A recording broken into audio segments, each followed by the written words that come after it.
Sous-préfecture au nord de Tumodi, en Gonda, c'est une population résidente de plus de 6000 âmes. 4 quartiers à l'origine des villages voisins, liés par la même histoire, la même culture et les mêmes coutumes, forment la localité.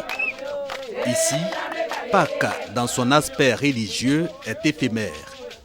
Juste le temps du culte et place à l'aspect culturel de cette fête chrétienne qu'il est convenu d'appeler en langue baoulé Pakino. La grande mobilisation à cet effet est occasionnelle. Mais dans l'intervalle, comme c'est le cas cette année, les pratiques restent les mêmes. Le village fait sa toilette. Aujourd'hui, c'est le Pâques. On est venu au village pour voir les parents. Vraiment, mon maman est vieille. C'est quand les Pâques arrivent, si elle n'est pas venue au village, c'est pas bon. Elle vient la voir. Et c'est comme un médicament. Quand elle vient voir ma maman, ça porte la guérison à ma maman. C'est pour ça que je suis venue. Chez nous, les Baoulés, nous fêtons Pâques par rapport au développement du village, parce que nous qui sommes en Basse-Côte, nous arrivons. Et ceux aussi qui sont à Abidjan et autres, nous nous croisons ici, avec tous les frères, pour pouvoir faire les réunions pour le développement du village. C'est ainsi que nous sommes là, sur convocation du chef. Voici un peu le vrai sens de la Pâques au village. Pâques au pays baoulé revêt 2 caractères. Le premier caractère, c'est le caractère religieux, pour commémorer la résurrection de Jésus. Le deuxième, nous venons pour nous recueillir. Vous voyez que nous sommes dans la savane et beaucoup de gens sont partis en Basse-Côte, d'autres sont allés dans la zone forestière. Et à ce moment précis, c'est l'occasion qui est donnée à tout le monde de venir se ressourcer au village. Nous avons des enfants qui ont grandi, des filles qui ont grandi et qui sont là à Abidjan et qui parlent français dans leur famille. Il faut qu'ils viennent au village pour venir s'imprégner de la langue baoulé. Pakinou à Angonda, ce sont des retrouvailles aux allures festives. Pas question donc de se négliger. Chacun se fait beau. Les ménages mobilisent les ingrédients pour des repas communautaires. En effet, Pakinou brise avec les barrières de l'individualisme pour laisser éclore le vivre ensemble. Ainsi, dans chaque cour, le ressortissant d'Angonda et ses invités sont les bienvenus. Les familles rivalisent d'hospitalité. Dans cet élan pour offrir le meilleur de soi, des hommes ne manquent pas de faire montre de leur qualité de cordon bleu. Je suis un chef cuisinier et j'aime la cuisine. Donc, habituellement, même dans la famille, même quand ma femme est là, les soeurs, les trucs. Bon, cette année, ça a été malheureux pour nous parce que j'ai perdu un illustre personnage. Donc, c'est un peu la consternation chez nous. Mais j'ai demandé à la jeunesse qui est venue de se distraire. Parce que les funérailles de mon frère, c'est jusqu'en mai. Donc, même si nous sommes en deuil, ceux qui sont encore sur terre doivent se réjouir pour l'occasion de la fête de Pâques. Parce que nous, la Pâques, c'est un événement heureux pour le peuple baoulé. Fête certes, mais Pakinou rime aussi avec deuil. C'est l'occasion pour ceux des fils d'Angonda restés hors du village pendant de longs moments de présenter leur compassion aux familles qui ont perdu des leurs. Entre fête et deuil cependant, Pakinou reste l'aubaine pour parler développement. Toutes les infrastructures de base sont donc passées au peigne fin. Question d'en faire l'état des lieux. Les populations sont même entendues, chacun en ce qui le concerne, sur les questions brûlantes. Au premier rang, les enseignants. Au départ, c'était un problème de réhabilitation. On en a eu, les 6 classes, ça va. Mais présentement, les bâtiments réhabilités, il faut reconnaître, n'ont pas de clés. Il y a le problème de latrines. Il faut aller dans la brousse pour déféquer et puis revenir. Maître comme élève, nous subissons le même sort. Comme l'école, incursion dans le centre de santé. L'établissement fonctionne non sans difficulté, de nombreux équipements défaillants. Idem pour le château d'eau destiné à résoudre la question de l'accès à l'eau potable. Mon papa a installé l'eau, mais on ne gagne pas de l'eau. Nous nous réveillons souvent à 2h du matin, 3h du matin pour chercher de l'eau. Ça vient un peu seulement. Ça vient pas. Bon, deux fois, une semaine, tu trouves un peu. 3 semaines, on trouve un peu. Ça vraiment, on souffre. Et les châteaux là, ça se trouve chez nous ici. Mais si ce n'est pas chargé, c'est pas rempli, nous on ne trouve pas aussi. Et là-bas aussi, ils souffrent. C'est la même chose. C'est le premier quartier à Fotopo. Après, les 3 quartiers sont en groupe là-bas. C'est la même chose. Si on n'en trouve pas, il n'y a rien là-bas. Après les visites d'infrastructures, réunion populaire pour décider des projets à réaliser. En plus de l'épineuse question de la route Tumodi-Ngonda, l'Assemblée retient 3 grands chantiers.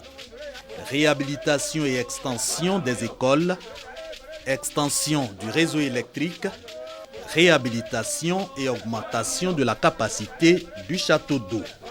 Des projets qui appellent la mobilisation de tous les fils et filles d'Ngonda.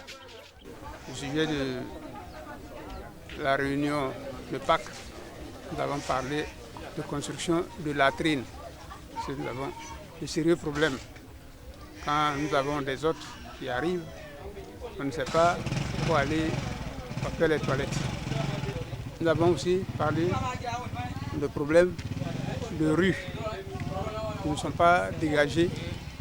Quand les gens arrivent, nous sommes dans la broussaille. Nous avons parlé aussi du problème d'école, comme a dit de notables. Nous avons un problème d'école. Vous savez, le collège a été construit et nous n'avons pas de logement pour les professeurs. Ça nous tient à cœur. Les professeurs, la plupart, vivent à Tumodi. Ils se déplacent chaque jour pour venir à Ngonda enseigner. Ce n'est pas bien et nous voulons que l'État nous aide à avoir des logements sur place pour que les professeurs se sentent à l'aise afin de dispenser l'enseignement valable pour nos enfants. Le sujet de cette année, comme je l'ai dit, sera ériger le collège moderne en lycée. Voilà, ça c'est important. Parce que nous avons ce collège-là, depuis le collège a été construit, ça fait, le chef est là, ça fait depuis près de 12 ans maintenant. Mais on est encore au premier cycle, pas encore le second cycle. Nos enfants ici, quand ils sont en 3e, après le BPC, on est obligé de les faire partir à Tumodi et dans d'autres villes. Et ça encore, c'est la souffrance encore pour les enfants. Donc l'objectif cette année, c'est de faire en sorte de construire le second cycle. Que d'ici là, on puisse ériger ce collège moderne-là en lycée. Nous avons organisé la fête de Pâques pour d'abord mettre l'accent sur le développement de certaines infrastructures que vous avez dans le village et en même temps lancer un appel aux autorités pour qu'on nous aide. Parce que vous voyez dans le village, nous avons pratiquement tout, mais il reste encore du boulot à faire. Et j'invite aussi les frères qui sont à Abidjan, qui sont partout dans le monde, à venir au village, à venir s'intéresser aux parents, à notre culture, à notre tradition. Et vraiment qu'ensemble, main dans la main, nous puissions développer notre sous-préfecture qui est en Ngonda. Passé le temps des réflexions, vient celui des loisirs et de la détente. Au menu, soirée dansante à domicile ou au maquis, prestations d'artistes. La sono, faut voir.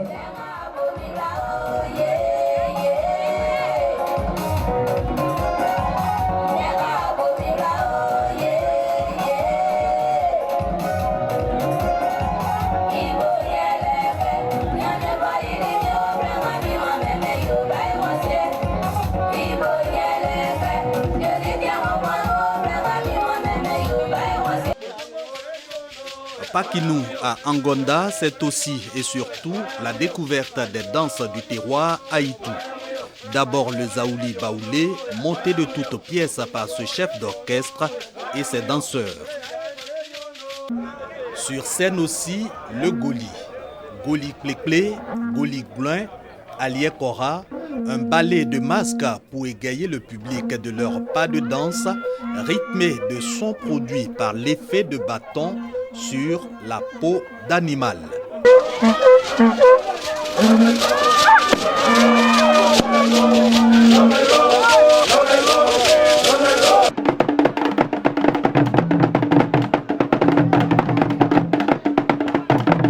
Artistes tradimodernes, Zaouli Baoulé, Goli, bref, des ingrédients bien particuliers de Pakinou pour ressourcer les fils et filles d'Angonda et leurs invités au riche patrimoine culturel baoulé. Ici, à l'invitation de la mutuelle du développement de la sous-préfecture d'Angonda, en rapport avec les festivités des Pakinou, comme on le dit. La fête des Pâques, en dehors de l'aspect religieux, est devenue une fête de religion populaire qui concerne tous les Ivoiriens. Nous sommes venus, nous avons vu les danses, n'est-ce pas? Nous sommes heureux de toutes les danses qui sont passées devant nous pour que nous puissions nous imprégner de la culture, n'est-ce pas? De la culture baoulée, et plus généralement, mais de ce qui est ici à Angonda. Et la fête est belle. Et nous sommes venus ici pour prendre notre part dans le brassage interculturel entre les peuples de Côte d'Ivoire, parce que la Côte d'Ivoire a besoin de se renforcer, la Côte d'Ivoire a besoin de s'unir, la Côte d'Ivoire a besoin de marcher main dans la main, de sorte que tous ces enfants puissent s'identifier où qu'ils se trouvent en tant qu'Ivoiriens. On a trouvé plein de gens sympathiques, plein de coutumes sympathiques, et on a passé des journées extraordinaires. Vraiment, bravo. Vous avez de belles traditions. J'invite mes soeurs qui ne connaissent pas leur village de venir, de partir dans leur village pour voir comment ça se passe, la fête de Pâques dans leur village. Parce que c'est très intéressant. Et puis c'est le moment de retrouvailles, se rassembler des connaissances. Peut-être de certaines personnes qu'on ne connaît pas. Mais arriver dans ton village, tu peux les connaître. Même tes propres parents, tu ne les connais pas, mais ce jour-là, tu vas les connaître. En tout cas, je les invite à aller dans leur village parce que la fête de Pâques, c'est très intéressant dans les villages. Pakinou à Angonda, comme partout en pays baoulé, c'est un retour au bercail pour promouvoir la cohésion sociale, la culture et le développement, tout sur fond de retrouvailles et de fêtes à ne pas rater.